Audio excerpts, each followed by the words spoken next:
Hey everyone, welcome back to the channel. Doss here.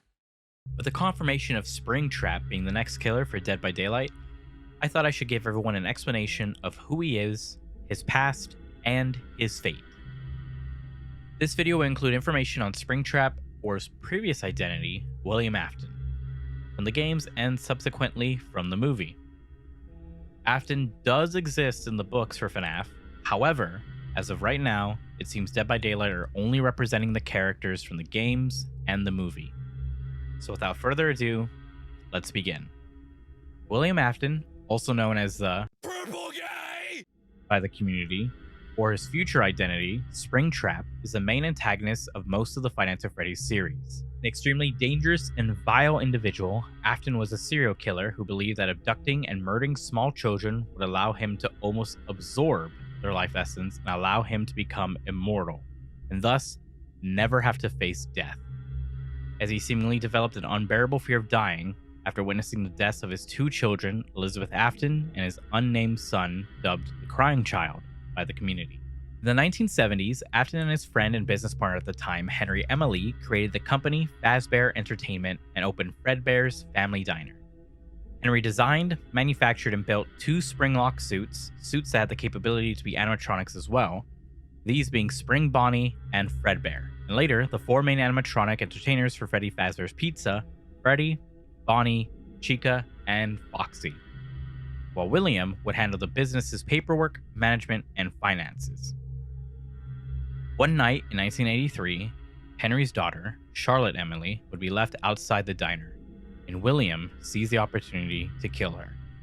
Later that same year, his younger son was accidentally killed by the son's older brother, known as Michael, who had put his head in Fredbear's mouth to terrify him when the jaw clamped shut, leading to the death of Afton's youngest son. 2 years later, in 1985, Afton would abduct and murder 5 children by luring them into a back room dressed as Spring Bonnie. When suspicion arose, he hid their corpses in the animatronics to avoid getting caught. The police would arrest Afton and let him go due to a lack of evidence, and the bodies never being found. This caused the spirits of the dead children to become vengeful and possess the animatronics to take revenge. After the first location closed due to bankruptcy, William left Fazbear Entertainment, later briefly returning once under an alias. Some years later, William would create the company Afton Robotics and set up a new location called Circus Baby Pizzeria with a new cast of animatronics called the Funtime Animatronics. However, this location would shut down before it opened due to a supposed gas leak. In reality, multiple children were sent into the building and most, if not all, were subsequently murdered by the Funtime Animatronics. William's only daughter, Elizabeth Afton, was part of the group of children sent in, and was killed by Circus Baby. Following this disaster, William would rebrand the restaurant into Circus Baby's Entertainment and Rentals, renting out the Funtime animatronics to private parties. Many years later, Afton returned to the third establishment of Freddy Fazbear's Pizza when it had long been abandoned in order to destroy the classic animatronics for an unknown reason. Initially, it was thought he had done so out of paranoia. However, it has become hotly debated as to why, with some believing he was after their remnant. A long story for another day, perhaps. Nonetheless, this freed the spirits of the children inside, and they swarmed their killer. Physically unable to harm him, they chased and cornered Afton in the back room, where the same rabbit suit that he wore to kill them was left. He hurriedly put on the suit in order to fool and intimidate them, forgetting it was damaged by rain and time at this point. Afton laughed at his victims, believing he was untouchable, and gotten away again. However, due to his shaky movements and moisture dripping down from the damaged roof, the spring locks of the costume failed, with Afton inside. Every part of his body was impaled and bludgeoned into pieces, and he dropped to the floor, twitching in shock, where he lay, bleeding out, and dying as the children passed on. Sometime after, the room was boarded up and forgotten. Afton was left to rot for the next 30 years, until sometime after his demise, Afton awoke, alone and decomposing. Due to his sheer will to live and the remnant in his suit, Afton was still alive but permanently encased inside. In the year of 2023, he was found by the organizers of Fazbear's Fright, and put inside the horror attraction based on the infamous past of the Freddy Fazbear brand. Now free, he abandoned his old identity and accepted his new form, dubbed Springtrap. Springtrap is a spring-locked suit containing Afton's mutilated face and body crammed inside. He stalked the guard of the horror attraction till the place caught fire, damaging Springtrap's appearance. The guard escaped but left Springtrap inside. Eventually, the flames were extinguished, but he was nowhere to be seen. This is where I believe Dead by Daylight is taking Springtrap from in the timeline. However, in the main timeline for Five Nights at Freddy's, Afton seemingly rebuilt himself out of scrap, turning into the abomination that is Scraptrap. Henry, seeing all of the destruction William had caused, decided to put an end to his legacy once and for all. With help from Michael Afton, William's son, he and multiple other animatronics were lured to a fake restaurant that was rigged to combust and burn down, the walls set to fall down inwards to trap everything inside as the fire burned. After all of them were inside, Henry set the building on fire, berating Scraptrap, condemning him to the darkest pit of hell. Michael, who has been on a mission to right the sins of his father, finally, at peace, allowed himself to be consumed by the flames. And so did Henry, after apologizing to his daughter Charlotte, held inside the Black Bear animatronic Lefty, who was Afton's first victim. Scraptrap is last seen frantically clawing at the closing door, locking him inside as he is devoured by the flames when the building collapses. Following this event, we experience a personal hell for Afton, an existence filled with unending death by the animatronics that have plagued him his whole life, being tormented and made to experience the same pain and suffering he inflicted on so many. However, surprisingly, the story doesn't end there. We then come across what's speculated to be a digital manifestation of his soul and help wanted.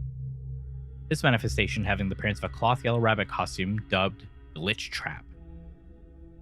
At this time, there's little explanation for Glitchtrap's appearance other than the small pieces of information scattered throughout said game. According to the various secret tapes that can be found within the game, Glitchtrap began to manifest after beta testing began. Throughout the playthrough, multiple endings are available, with one having Glitchtrap beckon to the player to follow him backstage, whereupon following him transitions to your perspective being on stage holding a microphone, implying that you have been stuffed into Freddy with Glitchtrap dancing near the prize corner in the background. Another ending follows the prerequisite of acquiring all 16 hidden tapes where Glitchtrap attempts to merge with you, the player, and escape the game in your body. If the instructions from the final tape are not followed, then your vision will fade into a glitchy purple screen, where once it clears, you will be on stage as Glitchtrap. However, if the instructions on the final tape are followed, you will appear in front of a metal door with a sliding lock with bloody handprints. Once open, Glitchtrap will peer through the hole, making a shushing gesture to you, and then disappear into the darkness. Following this, we see versions of Glitchtrap and Security Breach inside a game within the game called Princess Quest. This leads to the speculation that Glitchtrap was transferred into the body of what has been dubbed Burn Trap, possibly by Vanny, who is believed to be your character in Help Wanted, having been brainwashed by Glitchtrap. From there, we see from one of the many endings in Security Breach, Burn Trap being abducted by an amalgamation of different animatronics known as the Blob, to an unknown fate. The final instance of Afton we have seen as of now is in Help Wanted 2, where a giant Vanny seemingly destroys him.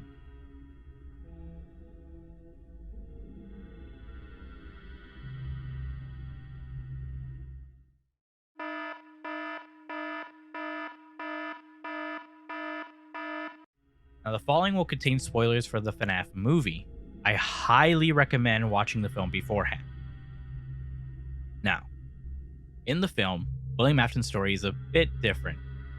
During the games, Afton would murder 5 children at Freddy's while wearing a yellow rabbit springlock suit before hiding the corpses within the animatronics. However, deviating from the game events, at an unknown point in time, Afton would then kidnap a young boy named Garrett Schmidt in front of his brother Michael, seemingly killing Garrett following his abduction. After the murders, Freddy Fazbear's Pizzeria would close and be abandoned. To avoid being caught for his murders, William Afton would take on the name of Steve Raglan, become a career counselor, while his daughter, in this iteration being named Vanessa, would become a police officer. During the first act of the film, Michael interacts with Raglan, where Raglan comes to the realization that Mike is the older brother of the young boy he abducted and murdered all those years ago. With this knowledge, Raglan offers Mike a job at the abandoned pizzeria with the hope that the last living evidence of his murder would be snuffed out by the animatronics remaining in the location. Throughout the film, as Mike is working at the restaurant, he has vivid dreams of his brother's kidnapping, while the spirits of the murdered children invade his dreams and cause him confusion. During the first night, Mike is attacked by Foxy while in his dream and meets Vanessa upon awakening. Vanessa will clean his wound and make further appearances throughout the following days. During Mike's time at the restaurant, his sister Abby would tag along and befriend the animatronics. In the final act of the film, Mike informs Vanessa that a man called William Afton was the cause of the murders, leading Vanessa to reveal the truth to Michael, saying that William is her father, and that she was unaware of the kidnapping of Garrett until Mike had told her earlier in the film. She reveals a picture of her as a child with her father William wearing the yellow rabbit suit, in which she is holding the toy plane that belonged to Garrett at his abduction. She explains that William controls the animatronics and influences their nature, which is why they want to kill Abby, wishing to make her into a fellow animatronic. She warns Mike that William will soon be at the restaurant to finish the job himself. This then leads to the climactic end where Mike is confronted by William in the yellow rabbit suit. Mike, struggling to overpower Afton, is made unconscious, forcing Vanessa to stand up to her father after years of abuse, shooting him to no avail. Afton easily overpowers Vanessa and stabs her, knocking her unconscious as well. However, these events leave Abby with enough time to draw a picture of the yellow rabbit killing the kids and puts it on the wall for the animatronics to see, thus breaking the influence on the animatronics, making them realize and remember who murdered them, causing them to turn on Afton, with Chica's cupcake launching itself at Afton, tearing a hole in his suit, which causes the spring locks to activate, piercing through his flesh and mortally wounding him. William puts on his mask he had removed earlier, and in defiance with a demented smile on his face states, "I always come back." Writhing and twitching in agony, much like his game counterpart, he's dragged away by the animatronics as the restaurant collapses. However, before the credits roll, we see Afton struggling in pain, reaching out before the door closes on him, leaving Afton to live forever in pain and torment inside the suit. And there you have it. You now know who Springtrap is and will have a decent understanding of his lore for when he enters the fog. Now, as of right now, we're not sure when the release is for Springtrap, but hopefully you're more than prepared to show off to your friends now when he releases. Make sure you leave a like, comment down below, subscribe if you're new, and as always, have a good morning, afternoon, and evening. Goodbye, everyone.